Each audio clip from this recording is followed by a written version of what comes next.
Glória a Deus. Saúde a igreja com a paz do Senhor Jesus.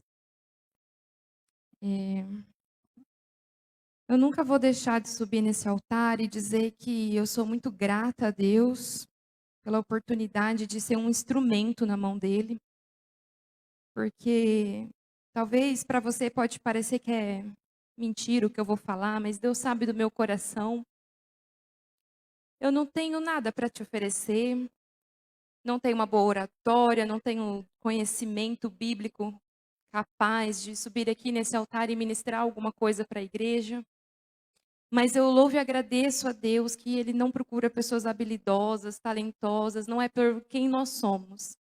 E eu louvo e agradeço a Deus pela paternidade que eu tenho na minha vida, pelos meus pastores e a família deles, porque são homens que eu posso contar, que me ensinam, me exortam, me corrigem, me abençoam e me enviam. Sabe, esses dias atrás a gente recebeu um convite para estar ali na Igreja Batista. E eu estava ali levando a palavra para os jovens e no final eu fiz uma oração.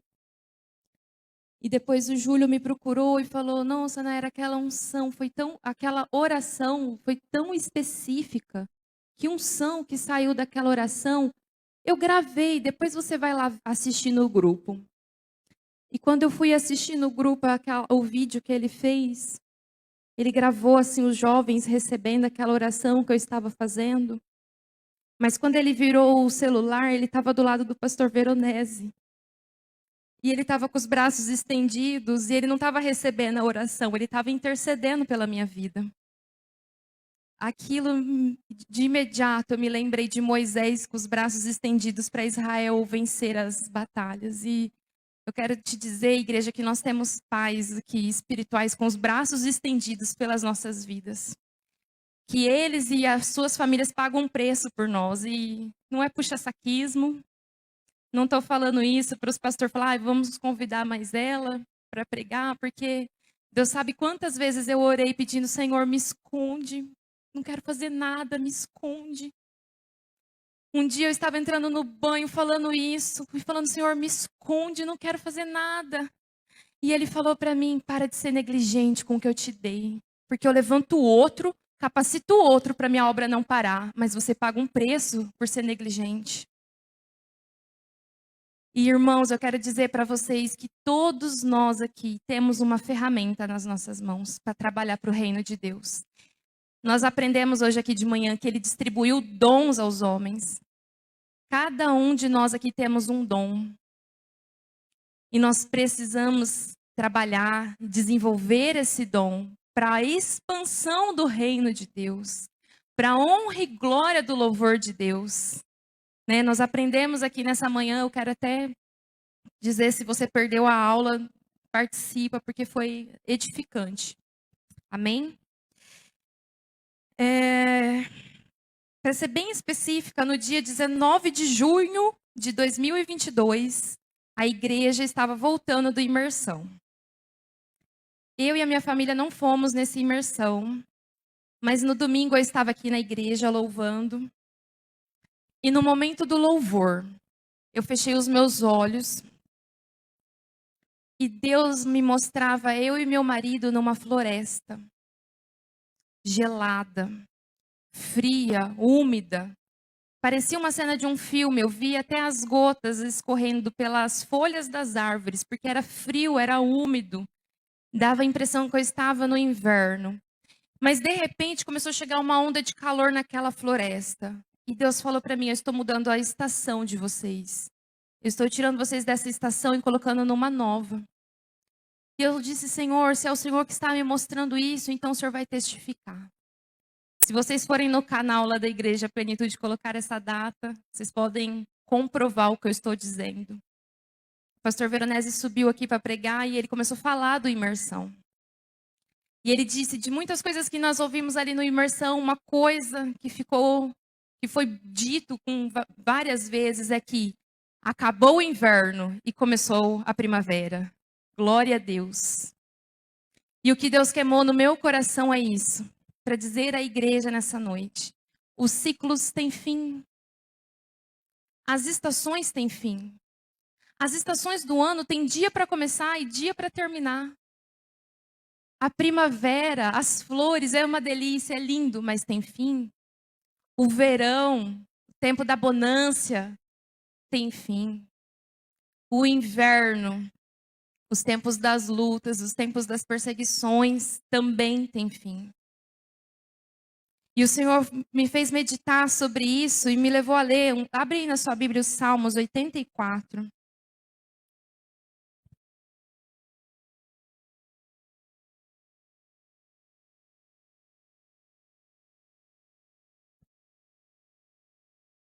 Lá a partir do versículo 5. Felizes os que em ti encontram força, e todos aqueles que são peregrinos de coração. Ao atravessarem o vale de lágrimas de Baca, convertem-no num lugar de fontes, como a boa chuva de outono. Nós vamos ver muitas vezes na palavra do Senhor, o Senhor falando sobre a chuva de outono sobre o povo de Israel, para dizer sobre a chuva de bênçãos, né? A chuva de outono, o outono é a estação da colheita, mas a chuva do outono é a chuva que prepara a terra para receber a semente. E quando o versículo fala, ao atravessarem o vale de lágrimas de Baca, eu fiquei pensando, o que é isso? O que é esse vale de Baca? E eu fui estudar sobre esse vale de Baca. E a palavra de Deus, ela nos ensina que os israelitas, eles, de forma regular, eles sempre peregrinavam até Jerusalém, porque ali tinha o templo, então eles iam ali para adorar ao Senhor. E eles tinham prazer e alegria em estar no templo. Né? Tanto que o capítulo 84 de Salmos começa dizendo isso: como é amável o lugar da tua morada, a minha alma se consome de ansiedade pelos teus átrios. Até o pardal encontrou morada, a andorinha um ninho para si. Eu encontrei os teus altares. Então os israelitas tinham prazer em estar no templo do Senhor. Mas para eles chegarem até o templo, eles tinham que peregrinar até Jerusalém. E de todos os caminhos e das rotas e os trechos que eles passavam para chegar até o templo, o trecho mais difícil era o Vale de Baca. Baca significa choro, porque essas plantas que nasciam ali em Baca, essas balsameiras eram plantas que destilavam um choro. Era como se elas tirassem, saíssem, escorressem uma resina que eles chamavam de bálsamo. Porque aquele leite, aquele muco que saía dessas plantas tinha um cheiro muito agradável. Sabe o que eu penso quando eu leio isso? Essas plantas fizeram da dor uma alegria. Essas plantas fizeram da dor um bálsamo. Como diz a palavra de Deus em Hebreus, quando vai falar dos heróis da fé, da fraqueza tiraram força. Do vale mais difícil, do vale Beca, o mais difícil dos israelitas passarem, eles converteram, a palavra diz, eles convertiam num lugar de fontes, de boa chuva, de bênçãos. Glória a Deus, aleluia. Louvado é o teu nome, Senhor Jesus. Mas eu comecei dizendo que os ciclos, eles têm fim, né? O ciclo da dor, ele também tem fim. Mas a dor quer nos ensinar alguma coisa. Assim como essas plantas extraíam da dor um bálsamo. Sabe, esses dias eu estava assistindo um filme com os meus filhos sobre a vida das abelhas. E eu sou bastante curiosa, acabei de assistir o desenho com as crianças e falei, deixa eu pesquisar sobre a vida das abelhas. Né? Uma pessoa com tempo vai pesquisar sobre a vida das abelhas. E eu vi, irmãos, que as abelhas, elas coletam o néctar das flores. E elas guardam nas suas glândulas, que eu não sei nem o nome, faringe, não sei, o doutor ali vai saber melhor.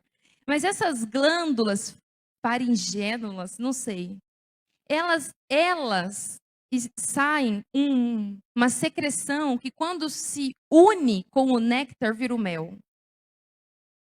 Aí elas levam isso até as suas colmeias e elas começam a abanar. Por que elas abanam? Você já se perguntou, porque talvez vocês sabem mais do que eu, né? Eu descobri recente isso. Eu não sabia por que o mel não apodrece. É porque as abelhas, elas abanam as suas asas nesse muco junto com esse néctar, até que toda a água evapore, porque se tiver água, o mel apodrece. Mas quanto mais elas abanam as asas, mais puro se torna esse mel. Abelhinhas do Senhor, quanto mais vocês perseverarem abanando, mais puro vai ser, sabe o que? Eu vou passar uma receita de um mel do Senhor para a gente nessa noite. Abra sua Bíblia em Romanos 5. Você vai entender, você não vai achar que eu estou viajando aqui. Deixa eu fechar o raciocínio.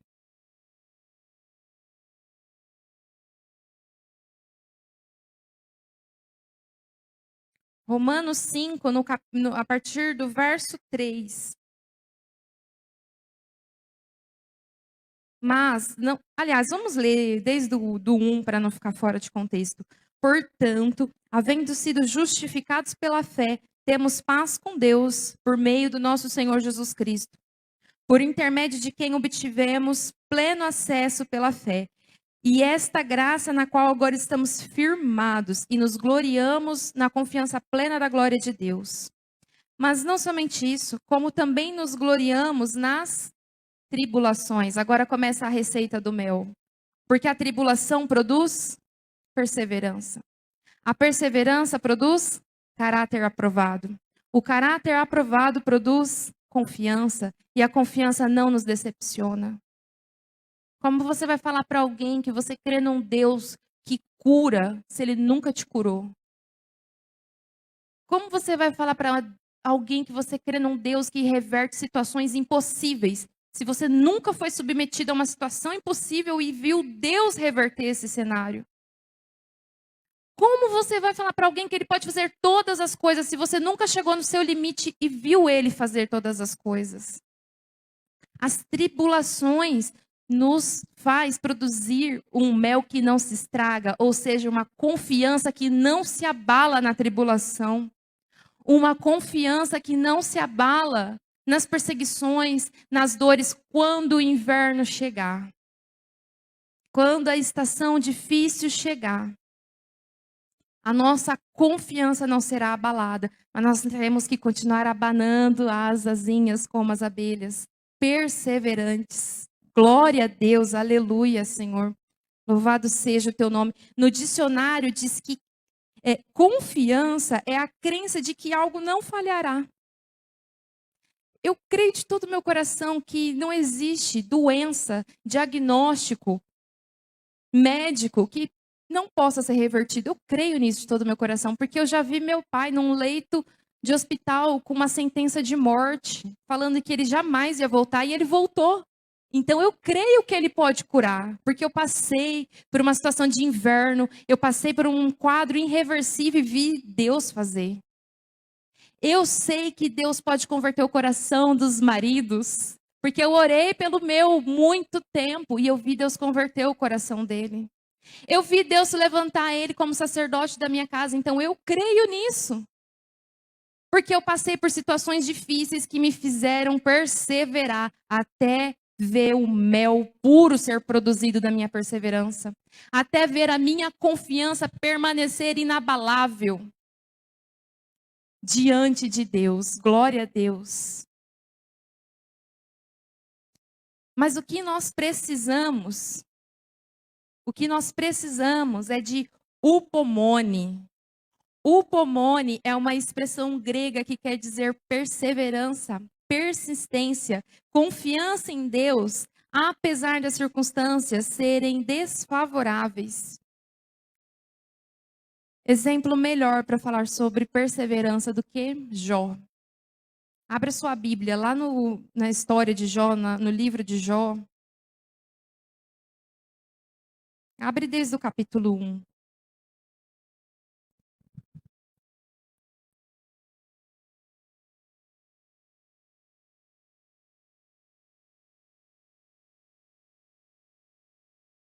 A palavra de Deus diz que Jó era um ser humano bom, honesto, justo, amava e respeitava a Deus. Evitava praticar o mal, oferecia holocaustos em nome dos seus filhos. A palavra diz que no Oriente, ali, não tinha homem mais rico, mais próspero que Jó. Ele tinha 7 filhos, ele tinha 3 filhas. Ele tinha 7.000 ovelhas, 3.000 camelos, 500 juntas de boi e 500 juntas de jumentas. Mas a palavra também nos conta que Deus concedeu poder para que Satanás destruísse tudo que Jó tinha. Então Jó perde tudo. Ele perde seus filhos. Ele perde todo o seu patrimônio, todo o seu bem. E novamente Deus concede poder a Satanás para que ele tocasse na saúde de Jó. E ele foi ferido do alto da cabeça até na planta dos seus pés. A palavra diz que ele se coçava com um pedaço de telha. Existem algumas orações aqui de Jó que ele fala que vermes saíam da sua carne.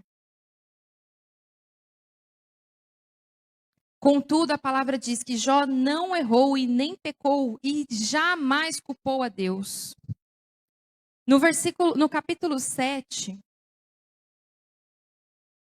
no versículo 7, ele diz assim, o tema do capítulo 7 diz, Jó desabafa e questiona Deus. E no versículo 7 ele diz assim, lembra-te, ó Deus, de que a minha vida não representa mais do que um sopro. Os meus olhos jamais tornarão a contemplar a felicidade. Eu vejo aqui um Jó que chegou no seu limite. Um Jó que acreditava que nunca mais ele seria feliz novamente. Quando ele diz assim, eu jamais tornarei a contemplar a felicidade, ele está entregando o jogo. Isso aqui, essa luta, isso aqui não tem solução. Eu perdi meus filhos, eu perdi minha saúde, perdi tudo. É o fim da linha, eu jamais serei feliz novamente.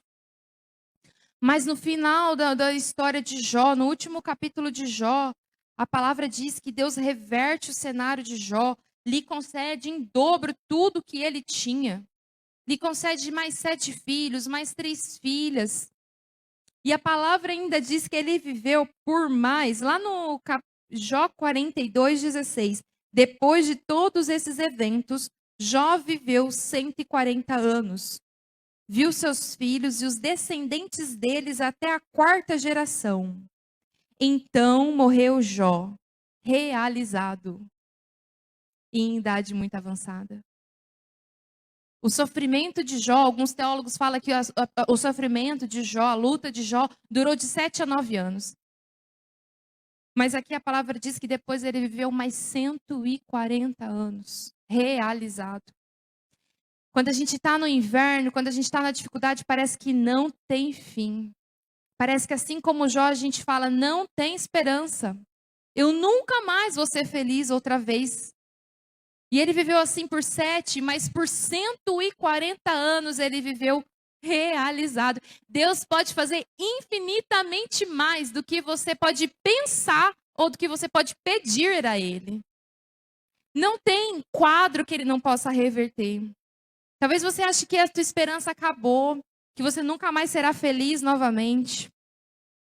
Certo dia, numa oração, até lembrei do Carlos. Um dia ele falou aqui que ele gostaria de fazer um livro sobre as falas de Deus com os homens da Bíblia. Eu vou fazer um sobre as minhas conversas com Deus. Porque, irmãos, se fosse escrever a minha vida na Bíblia, eu tenho certeza que ia estar do ladinho de Jeremias. O profeta chorão, Jeremias, e Nayara chorona. E uma dessas conversas com Deus, eu falando, meu Deus do céu, isso que o Senhor colocou na minha vida vai me matar. Esse chamado vai me matar, eu disse para ele. Esse dom vai me matar, isso está me esmagando. Ele me disse, filha, você não sabe quantas vezes você chegou no seu limite e eu te fiz ir além. Ele faz a gente andar mais uma milha, porque Ele nos fortalece, nos capacita, nos renova todos os dias. A palavra diz que a graça e a misericórdia de Deus são a causa de nós não sermos consumidos, porque grande é a sua fidelidade. Então Ele não nos desampara, Ele não nos deixa desfalecer, Ele não nos deixa desistir pelo caminho, porque Ele nos pega pelas mãos. Sabe, igual o personal que fala pra você, faz mais 5, você fala, não vai. Vai? Não, não vai. Vai, a hora que você vê, você fez mais 10. Deus é assim, um pai amoroso que te pega pelo caminho e fala, filho, vem, anda mais uma milha. Vem mais 5 passos. Vem mais 10 passos. Eu te fortaleço, eu te ajudo, eu te sustento com a minha destra, com a minha mão direita. Aleluia, glória a Deus. Louvado é o teu nome, Senhor Jesus. Um outro exemplo de perseverança é Estevão. Meu Deus, abre a sua Bíblia em Atos 7. Glória a Deus, aleluia.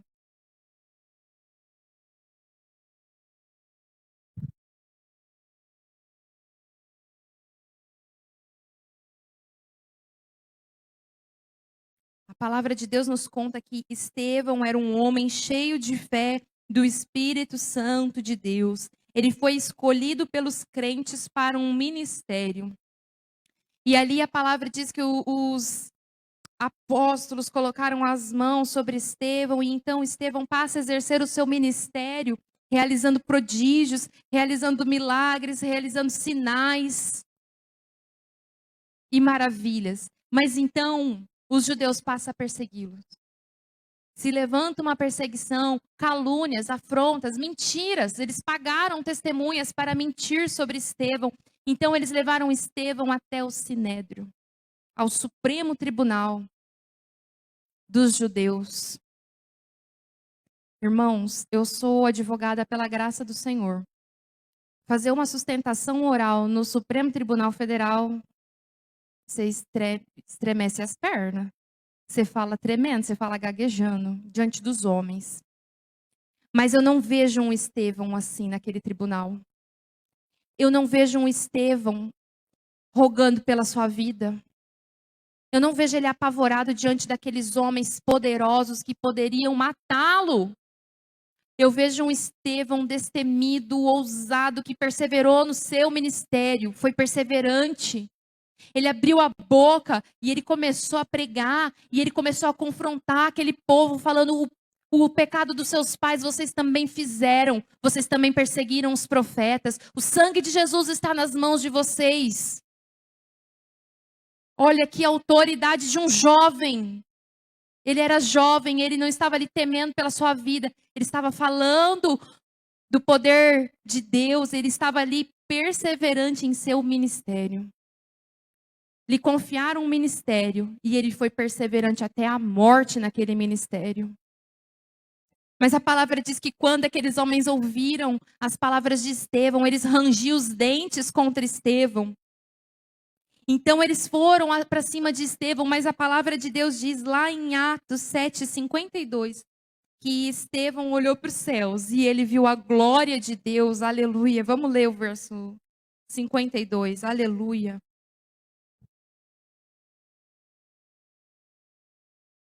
54. Ao ouvir tais palavras, grandemente se lhes enfureceu o coração e rilhavam os dentes contra Estevão. Contudo, Estevão, cheio do Espírito Santo, ergueu os olhos em direção ao céu e contemplou a glória de Deus.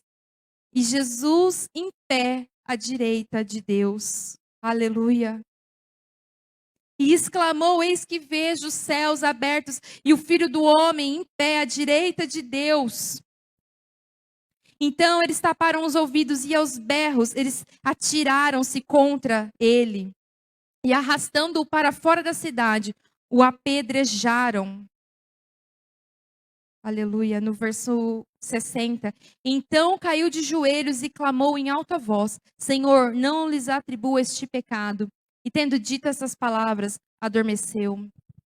Estevão é para nós um exemplo de perseverança. Ele perseverou, ele foi fiel até a morte e ele viu a glória de Deus. E vocês também, nós também veremos a glória do Senhor. E você pode ver a glória do Senhor no meio das suas lutas, porque se você olhar para os céus, assim como Estevão viu a graça e o poder de Deus, nós também podemos ver o Espírito Santo nos capacitando, nos fortalecendo. Você acha que é fácil estar sendo apedrejado e falar, Senhor, não lhes atribua esse pecado? Ele disse isso pelo poder do Espírito Santo, que estava ali fortalecendo ele naquela luta, naquela tribulação. E ele viu Jesus com os braços abertos à direita do Pai. Oh, aleluia, glória a Deus. Oh, Senhor, Tu és louvado e exaltado. Obrigada, Senhor, porque o Senhor não nos desampara em meio às lutas, mas assim como o Teu filho Estevão, que olhou para os céus e viu a Tua glória, nós, Senhor, também podemos, em meio às lutas, em meio às calúnias, em meio às dificuldades, Senhor, nós podemos olhar para o céu e saber que há uma trindade poderosa, aleluia, que guarda a nossa vida, que nos livra de todo mal, que nos fortalece, nos ajuda, nos faz andar adiante. Glória a Deus. Abra sua Bíblia em Tiago 1.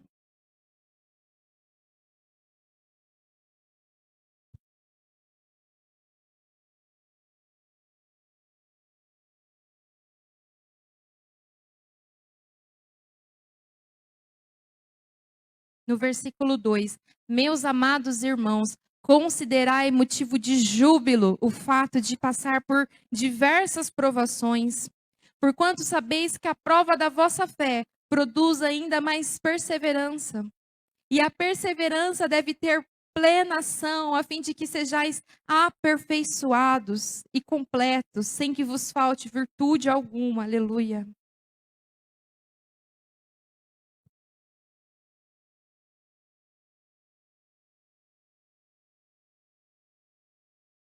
A perseverança é para nos aperfeiçoar.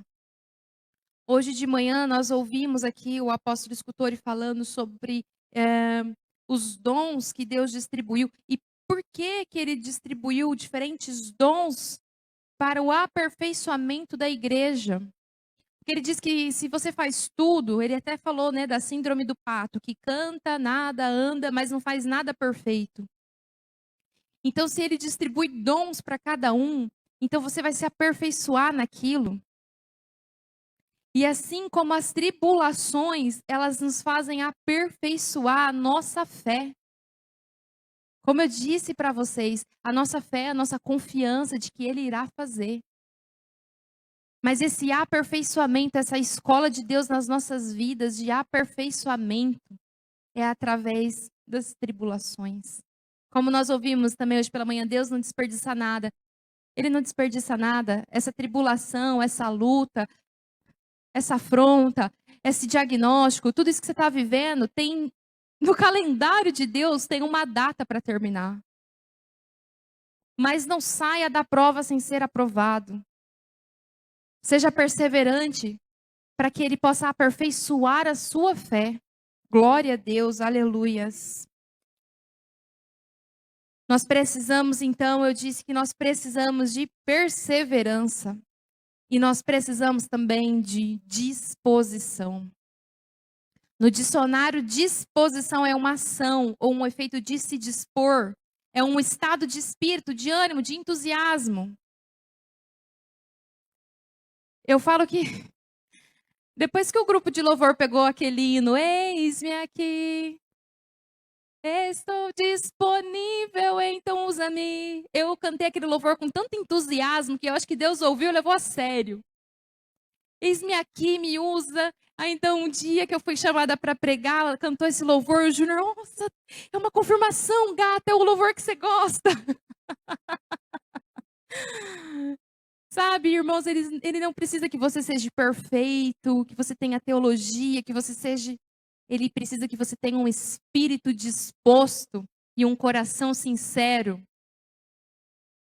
Lá em Eclesiastes 10, 18, fala assim: por causa da preguiça o telhado enverga, e por causa da falta de disposição de restaurar, a casa tem goteiras. Fica a dica, maridos. Por falta de disposição de restaurar, de consertar, a casa tem goteiras. A gente precisa ter disposição. Eu vejo isso em Neemias, porque quando eu vejo a palavra de Deus, dos grandes homens do Senhor, muito deles, igual Moisés, nós vemos que Deus apareceu até Moisés e falou, vai lá e faz isso. Deus apareceu para Gideão, falou, vai lá e faz isso. Mas eu não vejo Deus aparecer para Neemias, eu vejo Neemias despertar no coração uma disposição em fazer alguma coisa. Ele se dispôs, eu quero ir lá restaurar os muros de Jerusalém. Ele precisa de um coração disposto. Ah, mas quem me chama? Mas eu não sei por onde começar, não sei o que fazer. Mas tem que estar perfeito e o teu perfeccionismo te faz ficar mais um ano parado no mesmo lugar. O teu perfeccionismo não deixa você avançar. Porque o que Deus quer não é perfeição, Ele quer disposição. Ele te aperfeiçoa. Ele aperfeiçoa a obra. Não somos nós. Sabe, abra a tua Bíblia lá em Neemias.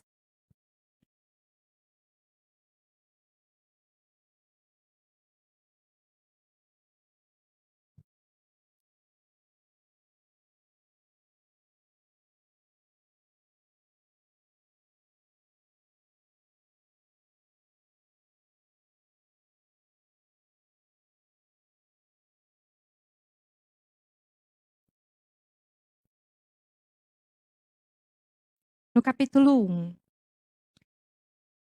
Aleluia. Vamos a partir do verso 3. Então eles me informaram.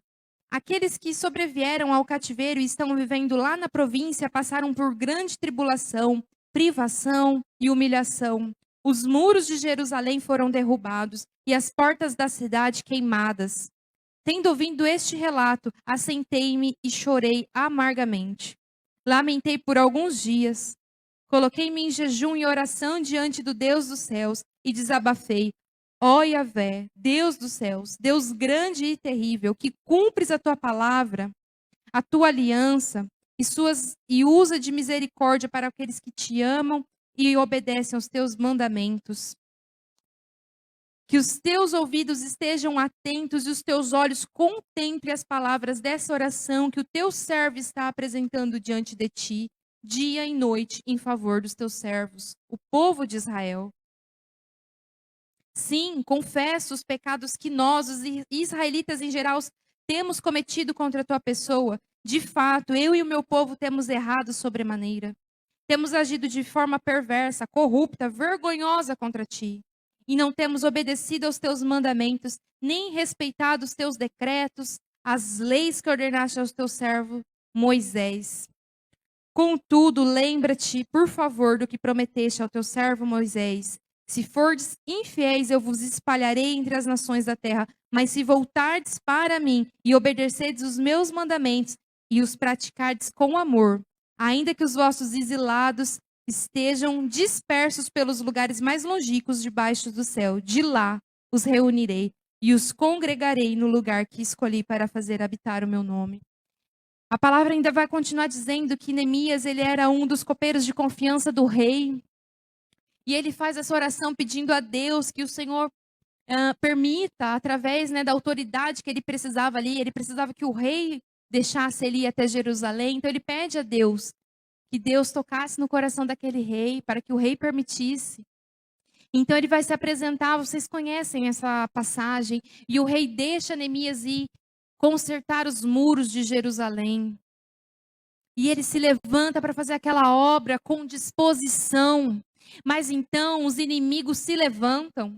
Sambalate, Tobias, Gesem, eles se opõem àquela obra, eles ridicularizam o povo.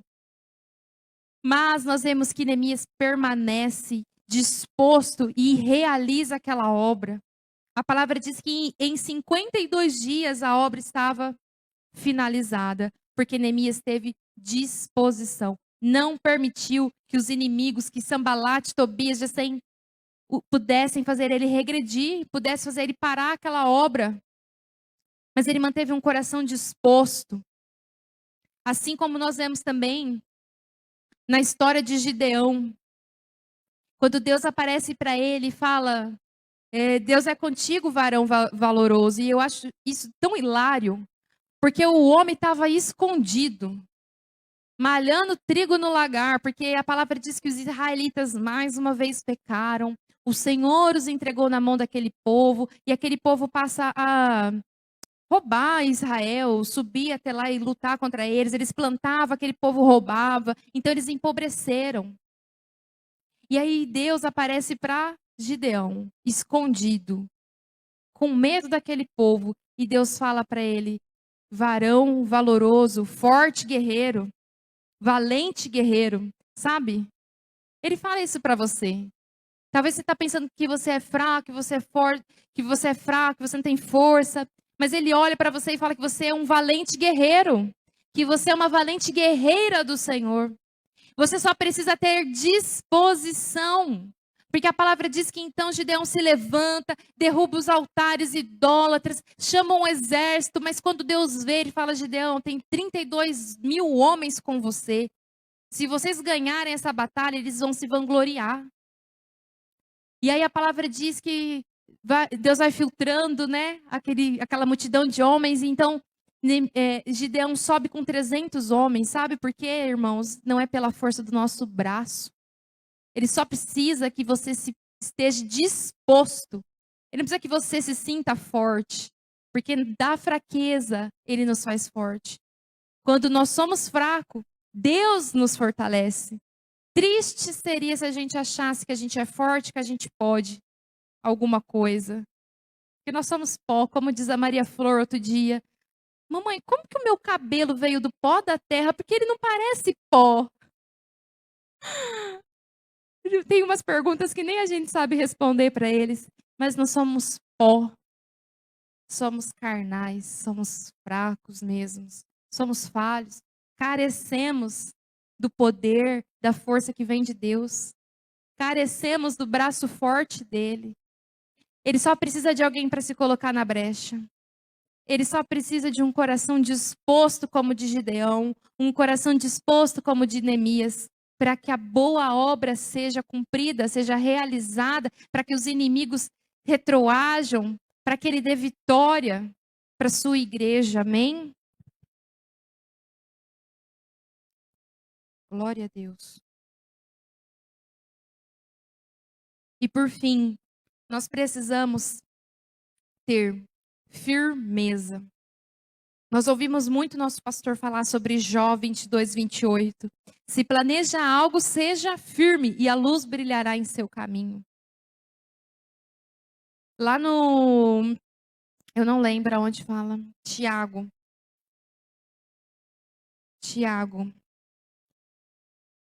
Pecadores, chegai-vos a Deus, e vós que sois de ânimo dobre, limpai os corações, né? Ânimo dobre, inconstante, sabe? Uma hora eu tenho fé, uma hora eu quero esse Deus para minha vida, outra hora eu não sei se eu quero, tenho que pagar muito preço. Ânimo dobre. Mas o Senhor busca crentes que têm firmeza no seu propósito, na sua fé. Eu estou firme nesse propósito. Eu estou firme na minha fé no Senhor. Eu creio de todo o meu coração. Eu não vou ser abalado. Eu não vou ser envergonhado, porque eu tenho firmeza no meu propósito. O meu alvo é só um. É Jesus Cristo. O meu alvo é só um. É os céus. Não importa se Sanbalat, Tobias se levantem contra mim. Não importa se eles querem me levar até o Sinédrio e me caluniarem, assim como fizeram com Estevão. Não importa as perseguições, as lutas, os diagnósticos. Seja firme. Seja firme, igreja do Senhor. Mantenha-se firme nessa palavra. Mantenha-se firme naquilo que Deus te falou, na direção que Ele te deu. Se Ele te deu uma direção e você está nela e não está vendo o resultado, continue firme nessa direção, até que a situação mude. Não é você que tem que ficar mudando de rota. Se você muda de rota toda hora, você não chega a lugar nenhum. Se a gente está toda hora mudando de rota, a gente não chega no alvo. E o alvo é Cristo. Mas nós precisamos nos manter firmes. Abra sua Bíblia em Lucas 11.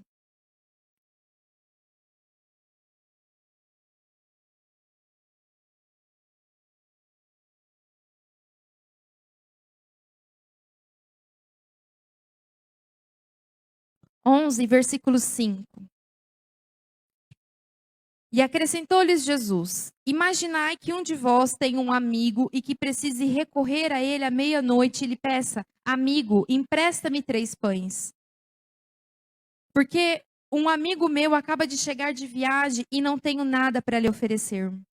E o que estiver dentro da casa lhe responda: Não me incomodes, a porta já está fechada e eu e meus filhos já estamos deitados. Não posso me levantar e dar-te o que me pedes.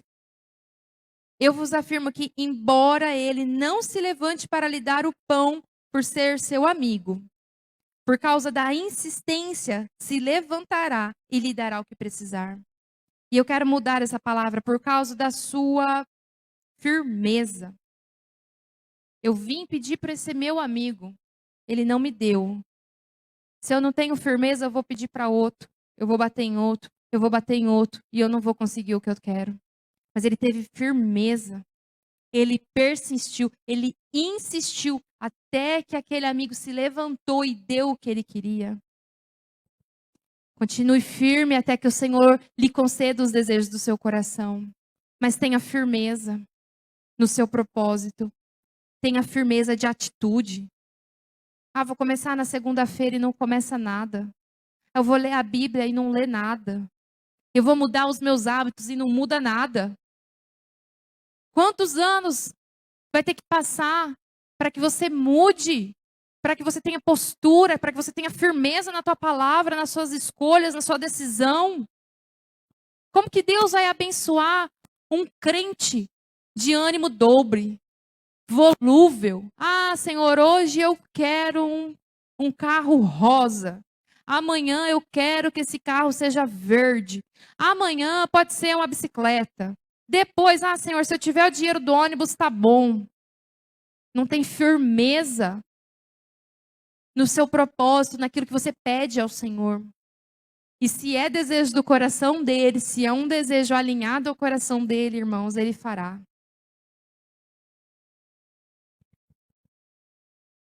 Mas para que a gente passe sobre todas essas estações, sobre lutas, sobre perseguições, mantendo a nossa perseverança, a nossa disposição e a nossa firmeza, eu quero te dar um conselho. Alegre-se. Dá um sorriso aí no seu lugar agora. Dá um sorriso para o Senhor. Sorria. Sabe? Faça isso, sorria, alegrem-se. Alegrem-se diante dele. Sabe por quê? Ele está no controle. Por que que a gente vai chorar? Por que que a gente vai se desesperar? Ele está no controle de todas as coisas. E de uma menina que se desespera por tudo e está aprendendo no Senhor, alegrem-se, Ele está no controle. Algumas semanas atrás eu estava aqui falando, meu braço direito está doendo, não estou dormindo. E eu fiquei uma semana mesmo sem dormir com dor, muita dor nesse braço direito. E eu falava para o meu marido, é LER. Meu Deus, todo mundo que trabalhou comigo teve LER. Ah, não, é síndrome do metacarpo. É isso, gente. Túnel do carpo. Só diagnóstico péssimo. Olha que ânimo dobre. Uma hora eu creio que Deus faz. Outra hora eu estava me diagnosticando com uma coisa pior que a outra.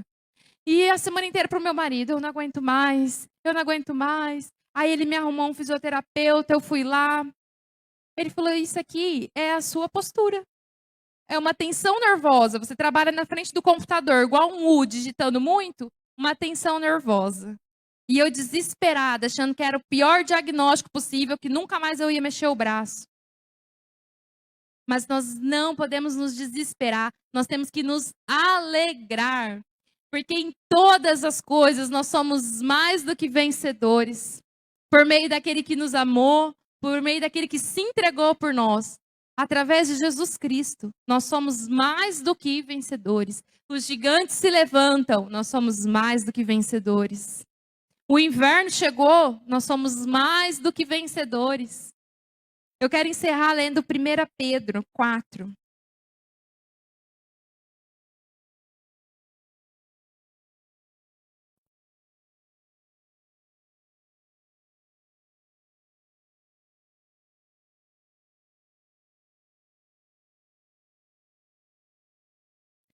Primeira Pedro 4, no versículo 12.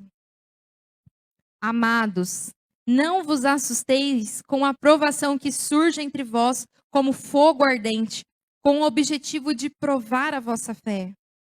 Não entendais isso como algo estranho estivesse acontecendo.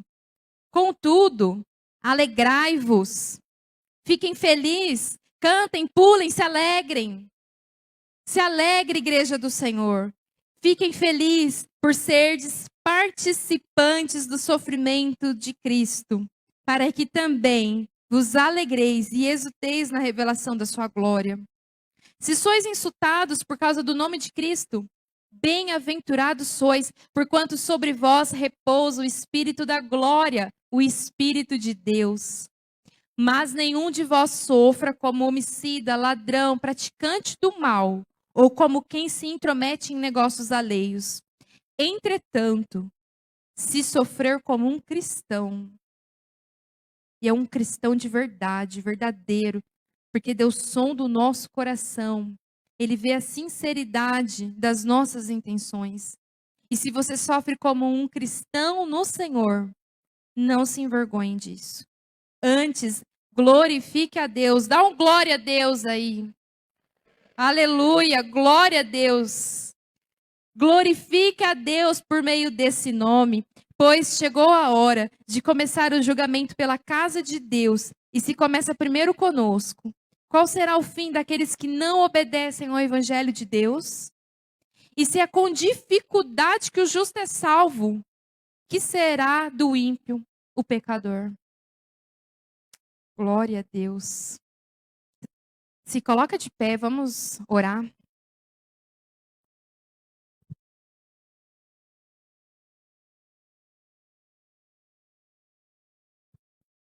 Soberano Deus, Pai Todo-Poderoso, Pai, essa é a tua palavra, a palavra que o Senhor quis falar com a tua igreja nessa noite. Ah, Pai, e nós queremos te louvar e te agradecer, porque não tinha chance para nós. Nós estávamos errantes, nós estávamos perdidos, nós estávamos no lamaçal do pecado. E o Senhor nos encontrou. Senhor, e lá no mundo era difícil, mas aqui contigo, aqui com o Senhor nos ajuda. Aqui o Senhor nos fortalece, aqui o Senhor nos renova, aqui o Senhor nos faz avançar, aqui o Senhor cria em nós um espírito perseverante, um espírito disposto, um espírito com firmeza, com propósito. E nós queremos chegar até os céus. Nós queremos ver a tua glória, Senhor. Mesmo que por isso nós precisamos passar pelo vale da Beca. Mesmo que por isso nós precisamos passar por trechos difíceis, por estações dolorosas. Senhor, às vezes dói no fundo da nossa alma. Senhor, às vezes nós ficamos desesperados, desesperançosos. Senhor, às vezes nós pensamos até em desistir, mas então o teu Espírito Santo nos encontra no desespero da nossa alma. Mas então o teu Espírito Santo nos encontra em corredores de hospitais, desenganados. O teu Espírito Santo nos encontra em meio às perseguições, em meio a calúnias, em meio a levantes. Ele nos encontra. Ele nos fortalece. Que você possa ser fortalecido nessa noite pela força do poder de Deus. É para a gente caminhar a próxima milha. O alvo é os céus. Não terminou. Não é o fim. A sua tribulação está fazendo você produzir perseverança, caráter aprovado e confiança em Deus. Para que um dia você possa olhar ao mundo e dizer: eu confio nele. Vocês também podem confiar. Venham, confiem, vem confiar nesse Deus. Eu confio nele, as coisas dão certo. Ele não me desampara, ele não me deixa sozinha. As portas se abrem sem eu precisar por força. Eu não sei o que acontece, é o sobrenatural de Deus. Ele me leva a caminhos que eu jamais imaginei pisar. Ele me leva a viver coisas que eu jamais sonhei. Mas antes disso, Ele me faz perseverar, porque eu sou um soldado de Cristo. Eu não retrocedo. Eu não paro pelo caminho. Porque Ele me levanta e me faz avançar. Com um coração disposto. Firme num propósito só, de que a boa obra do Senhor vai durar para todo sempre. Tudo aquilo que Ele fez dura para sempre. A palavra diz em Eclesiastes: tudo tem seu tempo, tudo tem tempo determinado para acontecer, mas aquilo que o Senhor fez dura para sempre. Os planos que Ele fez para a tua vida duram para sempre. Aleluia, glória a Deus. É por isso que o inimigo quer te desanimar. É por isso que ele quer fazer você parar pelo caminho. Mas ele te olha e fala: valente guerreiro, valente guerreira, você é forte, porque eu te ajudo, eu te fortaleço, eu te sustento.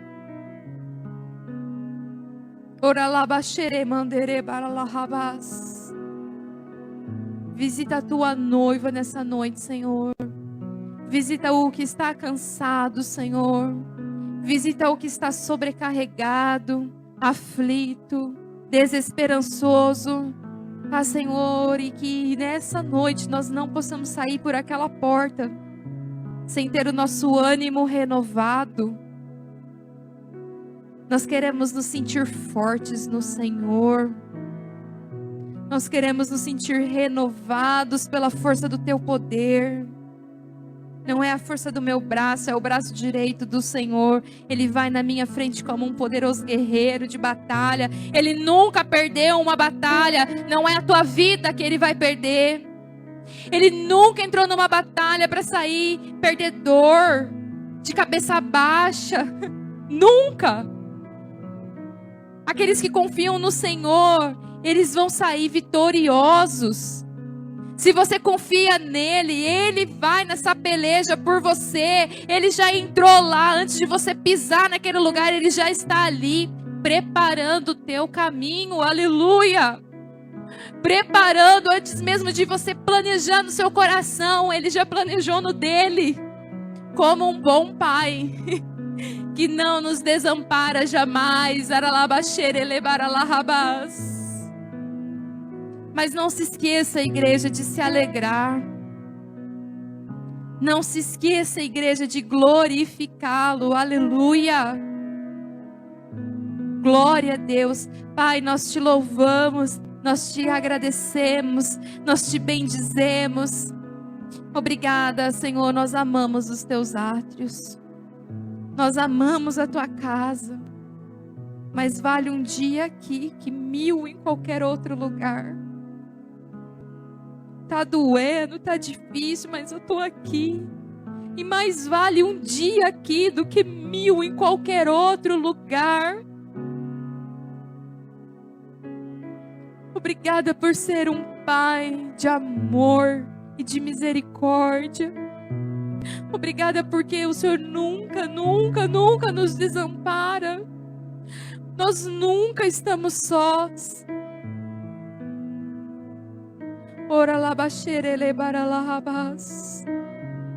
Eu não sinto no meu espírito o desejo de parar essa oração. Começa a orar e ao Senhor, fala para Ele.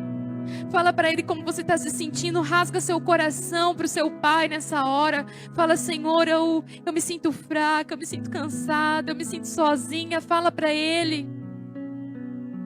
Fala, porque Ele quer te renovar, te restaurar, te colocar de pé, te fazer andar mais uma vez. Oh, aleluia. Rabaxere baralabas. Ora labaxere mandere baralabas. Santo Espírito, és bem-vindo em nosso meio. Santo Espírito, és bem-vindo em nosso meio. Obrigada, Jesus, pela tua presença que nos renova nessa hora. Obrigada, Pai, pelo teu toque que nunca nos desampara. Ora labaxere baralabas. Rimandere baralabaxere mandere baralabas.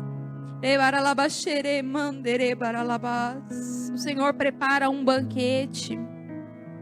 E os anjos do Senhor, eles estão servindo provisão.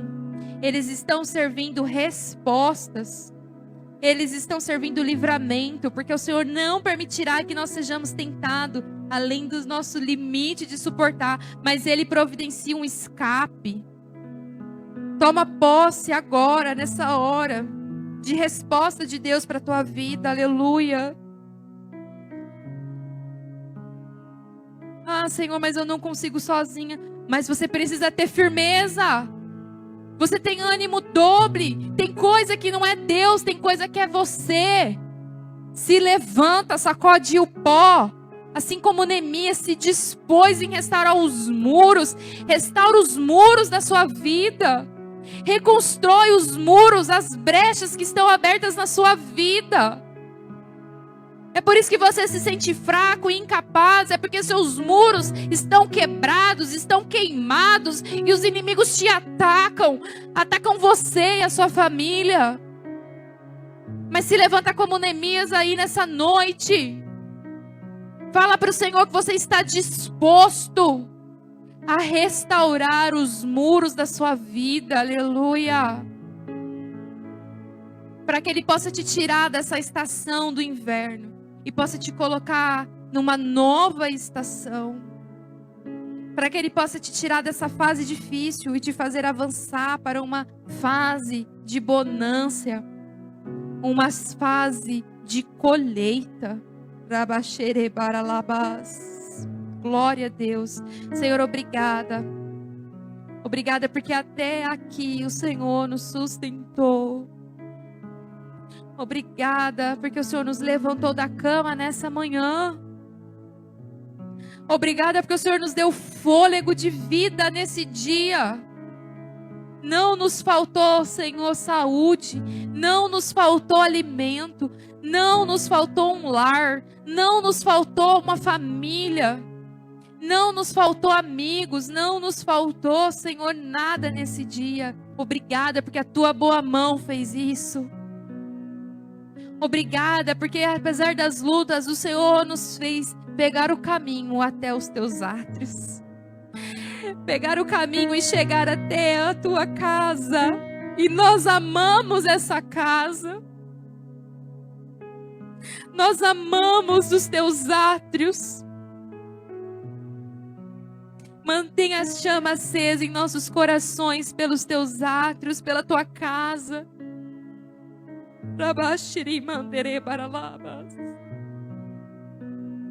Ah, Senhor, e também nos conceda, Pai, uma semana abençoada, Senhor, porque o Senhor já preparou todos os dias dessa semana. Oh, Deus, e também eu quero orar nesse momento, além de te agradecer por essa palavra, pela obra que o Senhor fez através de mim e não por mim, mas através de mim. Senhor, eu quero orar também pelos nossos pastores. Eu quero te pedir que o Senhor os fortaleça, os guarde, os livre. Acampa os teus anjos ao redor da vida deles e de toda a sua casa. Rabaxere maralabás. Senhor, porque nós cremos que nós temos pais espirituais com as mãos levantadas pelas nossas vidas. Então nós queremos também levantar as nossas mãos pelas vidas deles e te pedir que o Senhor os renove, os fortaleça, os capacita, cumpra os sonhos do coração da vida deles. Abra as portas que estão fechadas, ó Pai, em nome de Jesus. Rabaxiri maralabahas. Em nome do Senhor Jesus, Senhor, e acrescenta também a todos os membros dessa igreja, Senhor, aos teus filhos e filhas, um ânimo, perseverança, firmeza nessa semana, em nome de Jesus, aleluia, glória a Deus. Nós te amamos, Senhor, recebe o nosso louvor, recebe o nosso aplauso, Senhor. Senhor, é para ti, Deus. Nós te amamos, Senhor. Recebe, Pai, a nossa alegria. Recebe a nossa alegria, Senhor. Receba, receba. Oh, aleluia. Glória a Deus. Exaltado, Ele louvado. Amém. Glória a Deus. Aleluia. Eu agradeço a oportunidade. Eu passo a palavra para o pastor.